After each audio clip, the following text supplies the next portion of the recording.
आज के लेक्चर में हम डिस्पर्सन और बाद में फॉर्मेशन ऑफ द रेनबो के बारे में बात करेंगे। सबसे पहले तो हम ये जान लेते हैं कि डिस्पर्सन क्या है। हम जानते हैं कि इलेक्ट्रोमैग्नेटिक स्पेक्ट्रम का बहुत छोटा सा पार्ट जो अप्रोक्स 400 से लेकर 750 नैनोमीटर के बीच में लाई करता है, उसे हम रेटिना से हमारी आई से सेंस कर सकते हैं और उसे हम विजिबल लाइट के नाम से जानते हैं, यानी कि उसको हम वाइट लाइट भी बोलते हैं।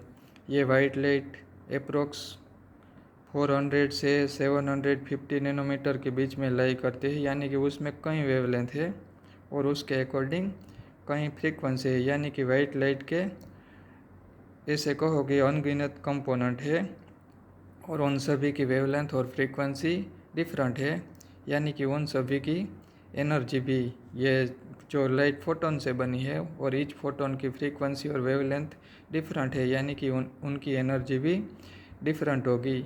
यानी कि वाइट लाइट में कई अनगिनत नंबर की वेवलेंथ के कंपोनेंट होते हैं और वो सभी वेवलेंथ के कंपोनेंट अगर किसी मीडियम जो डिस्पर्सिव हो तो ऐसे मीडियम में वो वेवलेंथ के कंपोनेंट डिफरेंट वेलोसिटी से ट्रैवल करते हैं।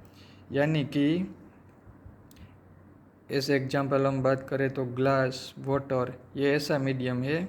ऐसे मीडियम में हमने रिफ्रैक्शन में डिस्कस की कि जो डिफरेंट वेवलेंथ की लाइट है वो डिफरेंट वेलोसिटी से ट्रैवल करती है।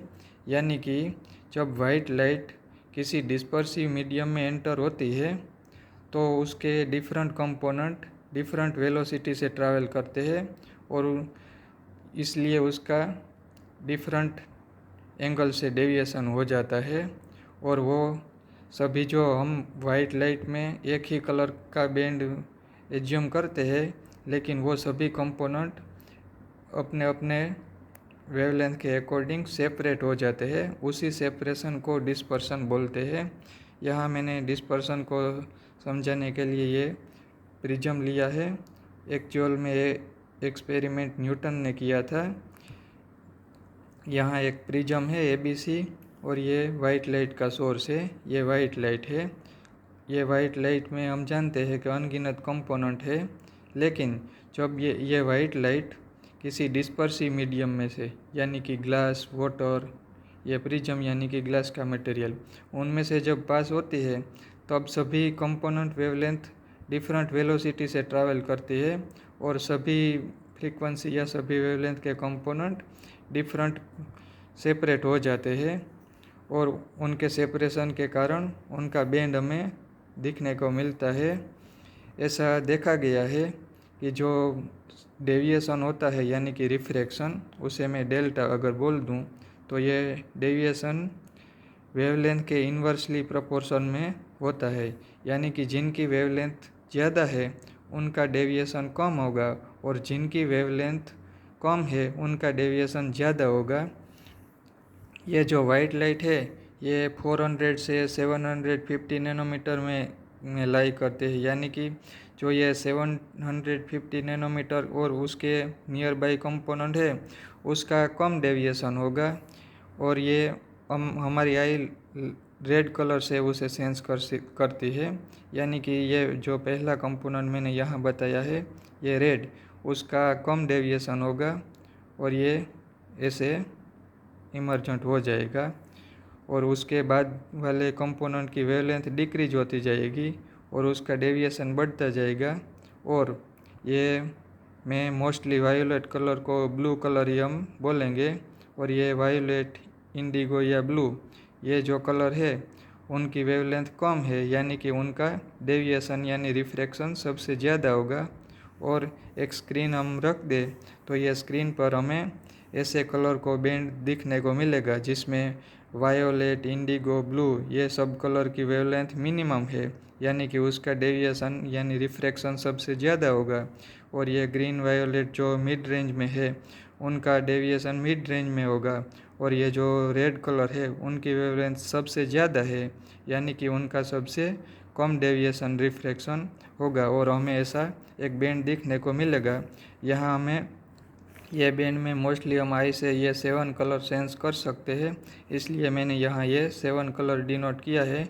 लेकिन एक्चुअल में तो ये वाइट लाइट 400 से 750 नैनोमीटर के बीच में लाई करती है और उसमें ये सभी कलर को मिलाकर कई करोड़ कलर के शेड्स होते हैं। लेकिन हम सभी कलर के शेड्स को सेंस नहीं कर सकते, लेकिन हमें एक ऐसा कलर का बैंड देखने को मिलता है जिसमें ये ब्लू साइड जे के कलर है उसका सबसे ज़्यादा डेविएशन होता है, क्योंकि उनकी वेवलेंथ सबसे कम होती है।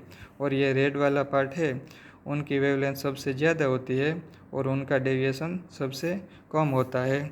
यानी कि जो ये वाइट लाइट है, ये वाइट लाइट का एक ही रे है, वो रे जब डिस्पर्सिव मीडियम में से पास होता है तो उनके सभी कंपोनेंट डिफरेंट वेलोसिटी से ट्रैवल करते हैं और उसके कारण ये सभी कंपोनेंट सेपरेट हो जाते हैं। उसी सेपरेशन को डिस्पर्सन बोलते हैं। और जो मीडियम ये फिनोमिनन को सपोर्ट करता है उसे डिस्पर्सिव मीडियम बोलते हैं, एज एग्जांपल ग्लास, वाटर। और जो मीडियम ये डिस्पर्सन की फिनोमिनन को सपोर्ट ना करता हो उसे नॉन डिस्पर्सिव मीडियम बोलते हैं, एज एग्जांपल वैक्यूम। और एयर भी नॉन डिस्पर्सिव मीडियम ही है। यहाँ मैंने सभी लाइट के कंपोनेंट वेवलेंथ, फ्रीक्वेंसी और फोटोन को समराइज करने की कोशिश की है। हम लाइट के जो अनगिनत कलर के शेड्स है उनमें से मेनली ये 7 कलर को डिनोट करते हैं। ये शॉर्ट में VIBGYOR, यानी कि violet, Indigo, blue, green, yellow, orange और रेड। उनमें जो वायोलेट कलर है ये सबसे कम वेवलेंथ का रीजन है, उसकी वेवलेंथ 380 से 425 और बाद में वेवलेंथ बढ़ती जाती है। और रेड कलर की वेवलेंथ मैक्सिमम होती है 620 से 750 नैनोमीटर। और उसके अकॉर्डिंग फ्रीक्वेंसी की बात करें तो हम जानते हैं कि वेवलेंथ और फ्रीक्वेंसी एक दूसरे के इन्वर्सली प्रोपोर्शन में होती है, यानी कि C = λF, यानी कि फ्रीक्वेंसी F = 1/λ ऐसा होगा।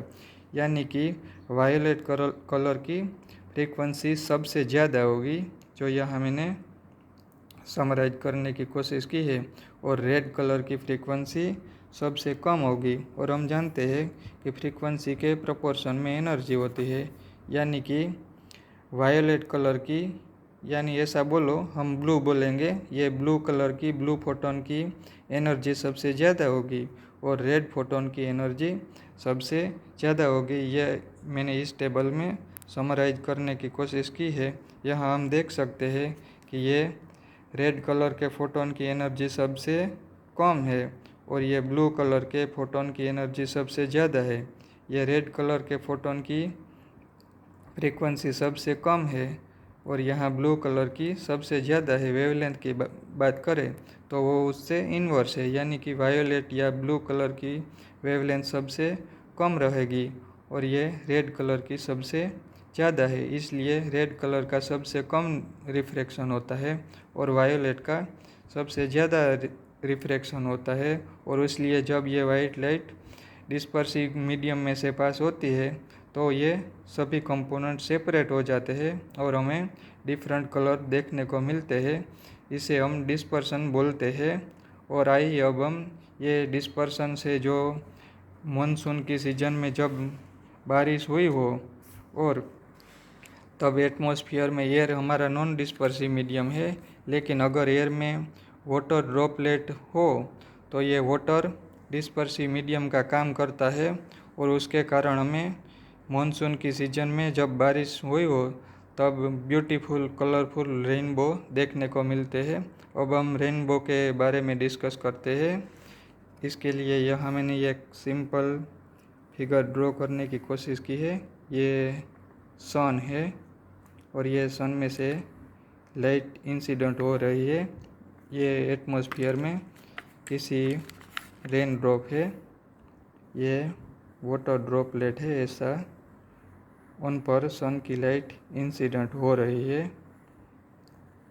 तो ये वाटर ड्रॉपलेट मैंने एनलार्ज करके ये बड़ा बताया है। उसकी ये पहली सरफेस पर लाइट इंसिडेंट होगी और उसका रिफ्रैक्शन होगा। हमने यहाँ प्रिज्म के एग्जाम्पल में देखा सेम ये प्रिज्म की तरह काम करता है। और ये ड्रॉपलेट में से ये जो रेड लाइट है उसका कम डेविएशन होगा और ये ऐसे चली जाएगी। ये रेड लाइट, ये रेड लाइट, और ये जो ब्लू कंपोनेंट है उसका सबसे ज़्यादा डेविएशन होगा, यानी कि ये ब्लू कंपोनेंट उसका सबसे ज़्यादा डेविएशन होगा। बाकी ये सभी बीच वाले कंपोनेंट है उसके वेवलेंथ और वेलोसिटी अकॉर्डिंग उसका भी डेविएशन होगा ऐसे, लेकिन यहाँ मैंने फिगर में सिर्फ 2 कंपोनेंट बताए हैं। बाद में ये जो लाइट है ये दूसरी सरफेस पर इंसिडेंट होती है और हम जानते हैं कि यहाँ दूसरी सरफेस पर जो लाइट इंसिडेंट होती है वो इंसिडेंट एंगल अगर क्रिटिकल एंगल से ज़्यादा होगा तो उनका टोटल इंटरनल रिफ्लेक्शन होता है। और ये यहाँ वाटर ड्रॉपलेट के केस में देखा गया है कि अगर ये इंसिडेंट एंगल अप्रोक्स 48 डिग्री से ज़्यादा होगा तो उसका टोटल इंटरनल रिफ्लेक्शन होगा, अदरवाइज वो रिफ्लेक्टेड होकर इमर्जेंट हो जाएगा। हम यहाँ मान लेते हैं कि ये जो लाइट यहाँ इंसिडेंट हुई उसका इंसिडेंट एंगल क्रिटिकल एंगल से ज़्यादा है, यानी कि उसका इंसिडेंट एंगल अप्रोक्स 48 डिग्री से ज़्यादा है, यानी कि उसका टोटल इंटरनल रिफ्लेक्शन हो जाएगा। ये रेड रे है उसका टोटल इंटरनल रिफ्लेक्शन हो जाएगा और ये डायरेक्शन में चला जाएगा, ये रेड रे है। और ये दूसरा मैंने जो बताया है ये ब्लू रे है, उसका भी टोटल इंटरनल रिफ्लेक्शन हो जाएगा और ये डायरेक्शन में चले जाएगा। बाकी जो बीच में सभी कंपोनेंट है उसका भी टोटल इंटरनल रिफ्लेक्शन हो जाएगा और ये आगे जाके दूसरी सरफेस पर फिर से रिफ्लेक्टेड हो गए, यानी कि ये जो रेड कंपोनेंट है उसका कम रिफ्लेक्शन होगा और ये इस डायरेक्शन में चला जाएगा। ये रफली फिगर मैंने ड्रॉ करने की कोशिश की है, ये ऐसे चला जाएगा।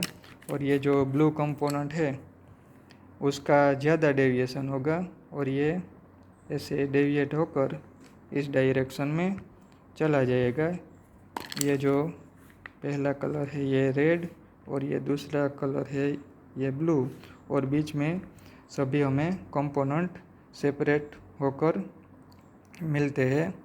ये तो मैंने एक ड्रॉपलेट के केस में ऐसा होता है ये बताया है, लेकिन हम जानते हैं कि एटमॉस्फेयर में जब मानसून की सीज़न में बारिश हुई हो तब एटमॉस्फेयर में कई अनगिनत वाटर ड्रॉपलेट होते हैं और सभी ड्रॉपलेट ये डिस्पर्सन का काम करता है।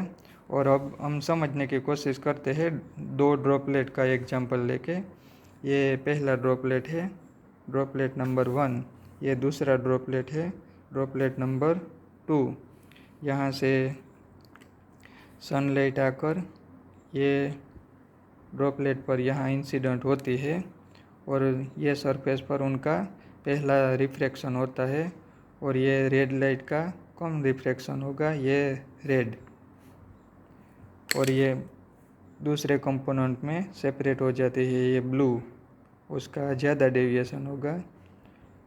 और बाद में ये ब्लू का टोटल इंटरनल रिफ्लेक्शन होगा ऐसे, ये ब्लू, बाद में उसका रिफ्रैक्शन होगा और ये ऐसे चला जाएगा ये ब्लू। और रेड की बात करें तो ये रेड कंपोनेंट का दूसरी सरफेस पर टोटल इंटरनल रिफ्लेक्शन होगा और बाद में उसका कम डेविएशन होगा ब्लू की कंपेयर में और ये ऐसे चले जाएगा ये रेड। ऐसा देखा गया है कि लाइट के जो ब्लू कंपोनेंट है उसका ज़्यादा डेविएशन होता है और रेड का कम डेविएशन होता है, लेकिन 2 बार डेविएशन होने के कारण रेड का टोटल ओवरऑल डेविएशन, यानी कि ये इंसिडेंट एंगल के साथ जो रेड कंपोनेंट है वो इंसिडेंट रे के साथ अप्रोक्स 42 डिग्री का एंगल बनाते हैं ये रेड कंपोनेंट, और ब्लू कंपोनेंट है उसका 2 बार रिफ्रैक्शन होने के बाद यानी कि ओवरऑल ये इंसिडेंट रे के साथ 40 डिग्री का डेविएशन बताते हैं।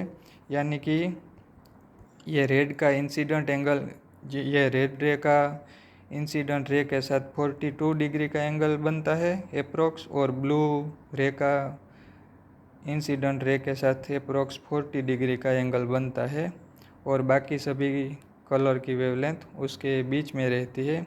ये जो रेड है, ये रेड कंपोनेंट वो इंसिडेंट के साथ 40 डिग्री का, और ये ब्लू कलर है ये 42 डिग्री का कंपोनेंट में सेपरेट हो जाते हैं। यहाँ मैंने एक दूसरा रे लिया है, ये दूसरा ये रे, ये दूसरे रे में भी यही प्रोसेस होगी। यहाँ सभी ये ब्लू कलर का ज़्यादा डेविएशन होगा, बाद में उसका टोटल इंटरनल रिफ्लेक्शन, और बाद में उसका ज़्यादा डेविएशन होगा और ये डायरेक्शन में चला जाएगा। और दूसरी रेड कंपोनेंट की बात करें तो उसका कम डेविएशन ये पॉइंट पर होगा, दूसरी सरफेस पर उसका टोटल इंटरनल रिफ्लेक्शन होगा, और यहाँ से उसका ब्लू की कंपेयर में कम डेविएशन होगा, और ये ऐसे चला जाएगा। बाकी के सभी कलर का भी ऐसे ही होता है जो बीच में लाई करता है। अगर ये जो डिस्पर्सन होने के कारण सभी कंपोनेंट 2 बार रिफ्रैक्शन और 1 बार टोटल इंटरनल रिफ्लेक्शन होकर जो इमर्जेंट हुए, और उसके बीच में कहीं हम ऑब्जर्वर के रूप में अगर है, यहाँ हम ऑब्जर्वर के रूप में यहाँ है ऑब्जर्वर के रूप में, और हमारी आई ये जो लाइट आ रही है उनके सामने है, यानी कि रेनबो फॉर्मेशन होने के लिए सबसे खास कंडीशन ये है कि सन हमारी पिछली साइड होना चाहिए।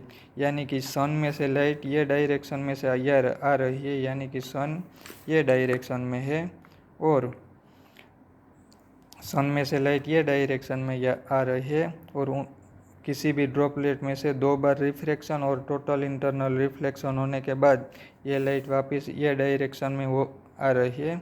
यानी कि रेनबो देखने के लिए हमारा पोजीशन सन और वाटर ड्रॉपलेट के बीच में होना चाहिए, और हम वाटर ड्रॉपलेट की साइड यानी कि सन हमारे पिछली वाली साइड होना चाहिए। यानी कि अगर सनराइज का टाइम हो तो हमें वेस्ट डायरेक्शन में रेनबो देखने को मिलता है, सन हमारे पिछली साइड होता है। और सनसेट के समय की बात करें तो सनसेट के टाइम हमें ईस्ट साइड में रेनबो देखने को मिलता है, और सन हमारी पिछली साइड में होता है। अब हम यहाँ देखते हैं कि ये दो ड्रॉपलेट के केस में ये रेड लाइट है, ये रेड लाइट, और ये ब्लू लाइट है, और यहाँ हम ऑब्जर्वर है और हमारी यहाँ आई है। तो हमारी आई में ऐसे रेनबो हमें देखने को मिलता है। ये पहला रेड रे, ये ब्लू रे, और बाकी के कलर मैंने यहाँ दिखाए नहीं, लेकिन ये सभी कलर के बैंड हमारी आई में एंटर होते हैं और हमें ब्यूटीफुल यानी कलरफुल रेनबो देखने को मिलते हैं। उसमें सबसे ऊपर रेड कलर होता है और सबसे नीचे ये ब्लू रीजन और उनके कंपोनेंट होते हैं। ये बात प्राइमरी रेनबो की मैंने की, यानी कि प्राइमरी रेनबो में 2 बार रिफ्रैक्शन और 1 बार टोटल इंटरनल रिफ्लेक्शन होता है, और ऐसे प्राइमरी रेनबो का फॉर्मेशन होता है। यहाँ मैंने सिर्फ 2 वाटर ड्रॉपलेट के एग्जांपल लिया, लेकिन हम समझ सकते हैं कि एटमॉस्फेयर में कई अनगिनत वाटर ड्रॉपलेट होते हैं, और ये सभी ड्रॉपलेट की मिलाकर ये कंबाइन इफेक्ट से हमें रेनबो देखने को मिलते हैं। रेनबो में रिफ्रैक्शन, टोटल इंटरनल रिफ्लेक्शन और डिस्पर्सन सभी फिनोमिनन भाग लेती है। अगर ये टोटल इंटरनल रिफ्लेक्शन 2 बार हो तो जो रेनबो फॉर्मेशन होता है उसे सेकेंडरी रेनबो बोलते हैं।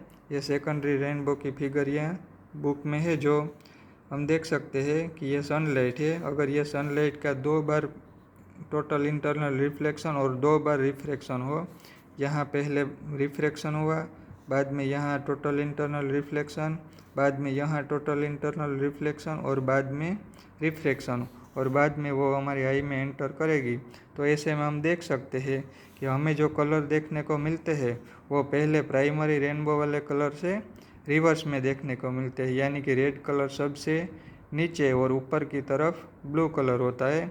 ऐसे रेनबो को सेकेंडरी रेनबो कहते हैं।